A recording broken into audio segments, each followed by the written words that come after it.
Oklahoma still holds elections. But who are its leaders really representing? When most races are effectively decided in low-turnout primaries, organized interests can matter more than the general electorate. By William Langdon. When I moved to Oklahoma in 1978, Democrats controlled the governor's office and both chambers of the legislature. Rural Democratic lawmakers wielded enormous influence. In many communities, the Democratic primary was the election that mattered most, while the general election often became little more than a formality. Today, the party labels have changed. Republicans control the governor's office, the Oklahoma House, and the Oklahoma Senate. In many districts, the Republican primary determines who will hold office long before the broader electorate votes in November. The old system had serious problems, and the current one does too. The common denominator is not whether Democrats or Republicans hold power. It is what happens when one party controls state government for so long that winning a low-turnout primary becomes more important than representing the public. In Oklahoma's June 2026 primary, approximately 26% of registered voters participated. That election helped determine the candidates for governor, Congress, the legislature, and other offices. Nearly 3 out of 4 registered Oklahomans did not participate. When an election that determines realistic contenders for public office is decided by 1/4 of the electorate, the preferences of everyone else are largely absent from the outcome. Participation in the Republican governor's primary reached approximately 31% of registered Republicans. Participation in the Democratic governor's primary was approximately 28% of registered Democrats. In a state where the Republican nominee frequently becomes the general election favorite, those percentages carry consequences beyond either party. Before the June primary, Oklahoma had approximately 2,400,000 registered voters. About 1,300,000 were Republicans. Approximately 614,000 were Democrats, and roughly 495,000 were independents. The Republican governor's primary was closed to everyone except registered Republicans. Democrats and independents could not participate in the contest that was most likely to determine Oklahoma's next governor. Legal eligibility to vote in November does not change who controls the decisive nomination. If approximately 31% of the state's 1,300,000 registered Republicans voted, about 400,000 people participated. That represents roughly 17% of all registered Oklahoma voters. Fewer than 1 in 5 registered voters helped narrow the field in the election most likely to determine the next governor. After the primary, House Speaker Kyle Hilbert described the results as a resounding message supporting the work of House Republicans. But an election in which approximately 74% of registered voters did not participate cannot credibly be treated as a comprehensive mandate from the people of Oklahoma. The primary results tell us what participating voters decided.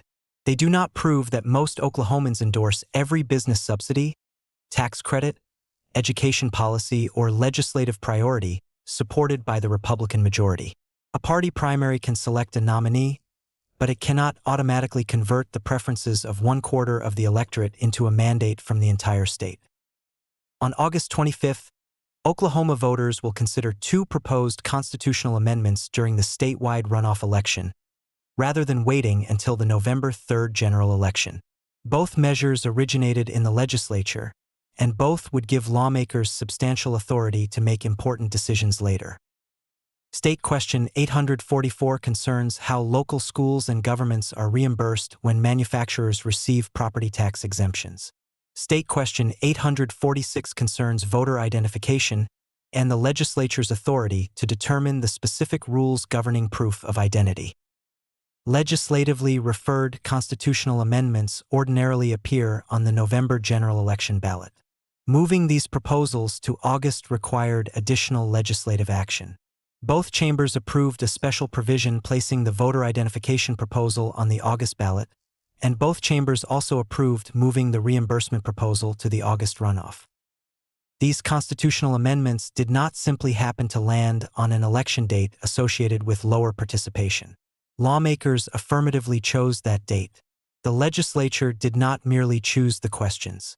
It also chose an election likely to determine which audience would answer them. Oklahoma Watch reported that recent August runoff elections have generally attracted only about 10% to 12% of registered voters. This year's competitive Republican governor's runoff could increase participation, but the historical turnout figures show why the scheduling decision matters. If the historical turnout range were applied to Oklahoma's approximately 2,400,000 registered voters, statewide participation would amount to approximately 240,000 to 288,000 people. These figures illustrate the potential scale of the electorate. They are not a prediction for this particular election.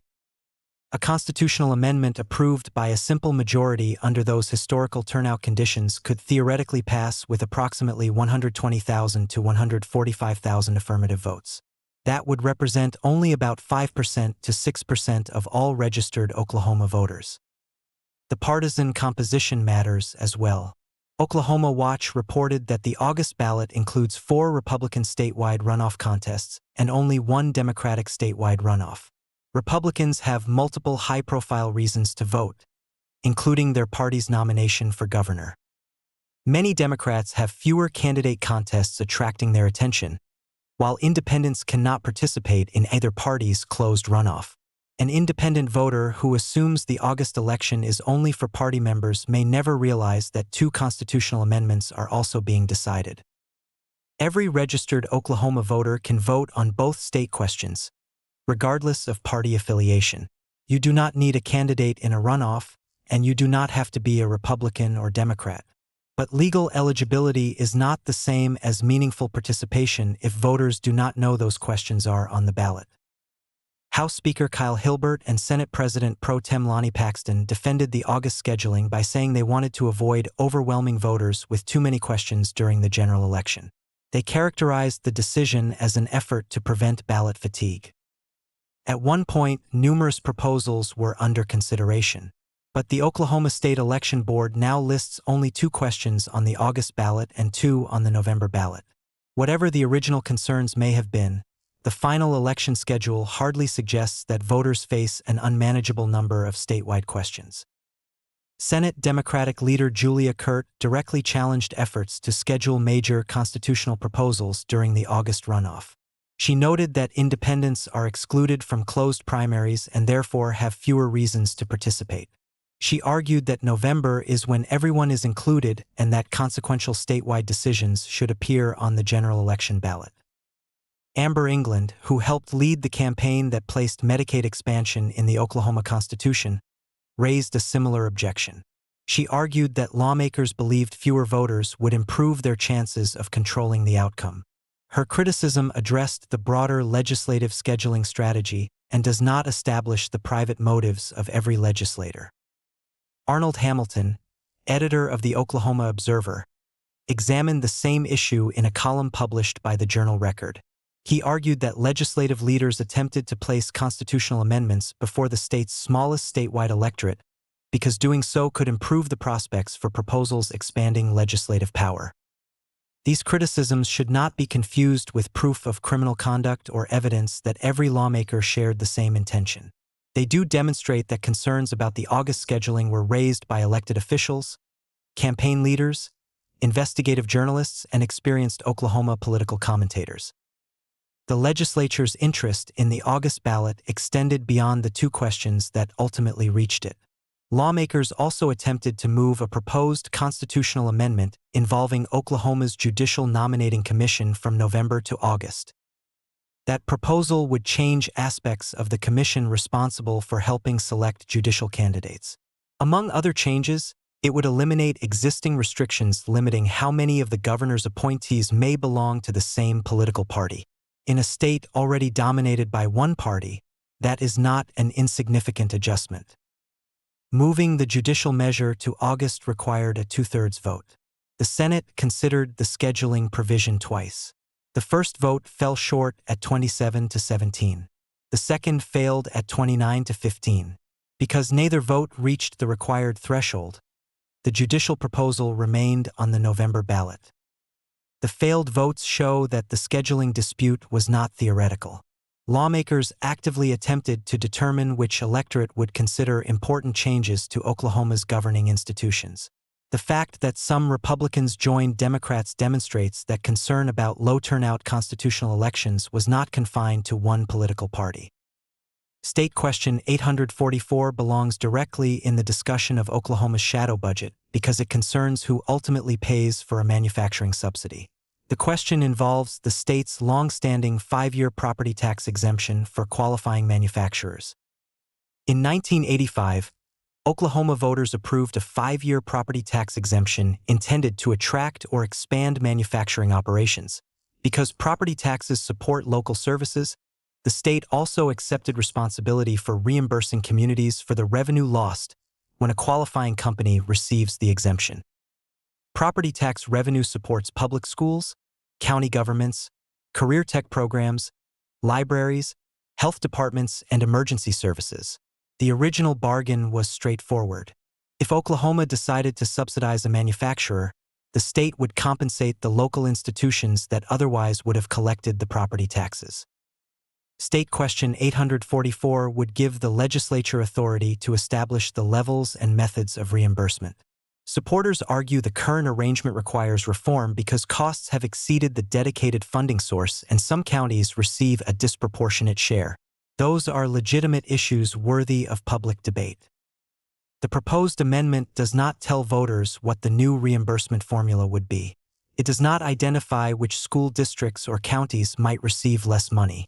It does not guarantee full reimbursement or promise that money withheld from one community will be redirected to another school district. Speaker Hilbert has discussed the possibility that future reimbursement levels could vary. The manufacturer could still receive its tax exemption. The state could reduce its reimbursement. A local school district, county government, or career tech system could be left to absorb the difference. That would not necessarily make the subsidy less expensive. It could simply transfer part of the burden to local communities. Pryor Public Schools Superintendent Lisa Muller has pointed out that the amendment does not guarantee that money withheld from one district will be redirected to other schools. The proposal asks voters to trust future legislatures to make those decisions after the constitutional authority has already been transferred. For taxpayers trying to understand Oklahoma's shadow budget, the central issue is simple. If lawmakers want to provide an economic development incentive to a business, they should explain who will pay for it. They should not preserve the incentive while quietly shifting the financial responsibility to schools, local governments, and the families who depend on them. State Question 846 addresses a different subject but follows a similar pattern. It would place a voter identification requirement in the Oklahoma Constitution while giving the legislature authority to determine which forms of identification satisfy that requirement. At first glance, the proposal may sound like a straightforward effort to protect election integrity. But Oklahoma already requires voter identification. Voters approved the existing system in 2010, and the requirement took effect in 2011. Under current rules, voters generally can present qualifying government-issued identification or a voter identification card issued by election authorities. Absentee voting is also subject to established verification procedures. The question is not whether Oklahoma currently has voter identification. It already does. Supporters argue that placing the identification requirement in the Constitution would prevent a future legislature from eliminating it without another statewide vote. That is their stated justification, and it deserves to be acknowledged accurately. The amendment does not specify which forms of identification must remain acceptable. It does not guarantee that existing voter identification cards will continue to qualify, and it does not identify the future rules that might apply to absentee voting. Instead, it directs lawmakers to establish those requirements. The proposal would not automatically eliminate absentee voting or immediately impose a specific new restriction. Claiming otherwise would go beyond the available evidence. The legitimate concern is that it gives future legislatures considerable authority to define how a constitutional requirement applies to all authorized methods of voting. The Oklahoma Policy Institute criticized both state questions for the same underlying reason. Voters are being asked to approve constitutional changes before they know precisely how future lawmakers will implement them. One proposal concerns manufacturing subsidies. The other concerns voting rules. In both cases, the legislature receives broader authority while the public is asked to trust that the details will work out later. None of this means Oklahoma's earlier democratic establishment governed flawlessly. It did not.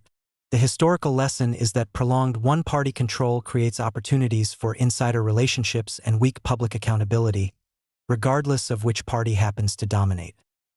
The Oklahoma Historical Society describes a major county commissioner scandal involving approximately 220 commissioners and suppliers across roughly 60 counties. The scheme involved kickbacks on purchases of county road building materials, and federal investigators ultimately exposed the corruption. There is an important difference between that criminal scandal and current disputes over campaign contributions, lobbying, subsidies, and election scheduling. Campaign contributions, lobbying, and legislative disagreements do not by themselves establish bribery or illegal activity. But the institutional warning remains. When a political system becomes too entrenched, insiders can acquire more influence than the public. Transportation decisions show how political priorities can shape economic opportunity for generations. Oklahoma City benefits from Interstate 35, a direct north-south connection to the Dallas-Fort Worth economy. Tulsa does not have an equivalent direct interstate quality route into North Texas. The Indian Nation Turnpike, completed in sections between 1966 and 1970, runs from the Henrietta area through McAllister toward Hugo, with connections toward Paris, Texas. It serves southeastern Oklahoma but does not provide a direct limited-access corridor from Tulsa through Atoka and Durant into the Dallas-Fort Worth region. The historical record available does not establish that rural legislators deliberately blocked another route to protect traffic through their communities. Financing, engineering, and competing regional priorities may also have influenced the outcome. But the larger question remains legitimate. How much economic development did eastern Oklahoma lose because Tulsa never received a direct interstate quality connection to North Texas? The same concern applies to Oklahoma's expanding shadow budget. It includes tax credits, rebates, reduced tax rates, subsidies, designated set-asides, and related financial commitments that shape public spending outside the ordinary appropriations process. Our review places an earlier collection of these commitments at roughly $180 million to $200 million. A broader projection for fiscal year 2027 approaches $1,500 million. That projection combines reported costs, statutory caps, and designated contributions. It is not an audited accounting of every dollar actually spent. Nevertheless, the overall direction is unmistakable. Financial commitments that once measured in the hundreds of millions now approach $1.5 billion. Oklahoma did not refuse to use government to shape the economy. It chose to shape the economy through subsidies, tax preferences, and financial commitments that often receive less scrutiny than the annual appropriations bill. A tax credit is still a public decision about who receives a benefit and who absorbs the cost. The beneficiaries of these programs usually know when relevant legislation is moving. They can hire lobbyists, contact lawmakers, attend hearings, and support candidates aligned with their priorities. Most families do not have a paid representative at the Capitol asking whether an incentive raises wages, improves household incomes, or produces enough public benefit to justify its cost. Senator Dave Rader's Senate Bill 1403 provides a useful example of how these pressures can play out inside a government dominated by one party. The original Senate proposal included accountability provisions reflecting recommendations from Oklahoma's Incentive Evaluation Commission. Among other requirements, new applications would have been subject to county average wage standards. Businesses also would have faced a deadline for submitting an initial rebate claim. The central premise was hardly radical. If taxpayers are subsidizing economic development, the jobs being subsidized should meet a meaningful wage standard. The measure passed a Senate committee unanimously and then cleared the full Senate by a vote of 32 to 15. Republican senators had approved a proposal intended to place reasonable conditions on public economic development incentives. The legislation changed after reaching the House. The House version removed the principal safeguards and expanded the industries eligible for benefits. The Department of Commerce and other participants were involved in discussions surrounding the rewrite. The revised bill ultimately died without final Senate approval, meaning the expanded proposal did not become law. But the process remains instructive. A measure introduced to strengthen accountability was transformed into one that weakened its original conditions, while the public received no clear accounting of what the rewrite might cost or save. The disagreement did not result from a change in partisan control. It occurred within a political system already dominated by Republicans. When the same party controls the House, the Senate, and the governor's office, consequential struggles often take place between competing interests inside the dominant coalition. Taxpayers must ask who has the greater access. Oklahoma's participation problem extends beyond the primary season. In the 2024 presidential election, approximately 53% of eligible Oklahoma voters participated, compared with a national average of roughly 64%. Under that eligible voter measure, Oklahoma ranked last nationally. The 53% presidential election figure includes all eligible voters, whether registered or not. The 26% figure from the June primary measures registered voters. They use different calculations, but both reveal the same problem. Oklahoma's electorate becomes smaller precisely when important political decisions are being made. The point is not that Democrats would automatically govern better. Oklahoma's history offers reasons to reject that argument. The point is that prolonged one-party control creates predictable incentives, regardless of which party holds power. Low-turnout primaries narrow the audience politicians must satisfy, while organized interests understand the rules and participate consistently. The result does not have to be criminal corruption. It can be something quieter and more persistent. A government increasingly responsive to the people with access and increasingly distant from the families paying the bills. The central question is not whether Oklahoma still holds elections. It is whose interests those elections ultimately serve.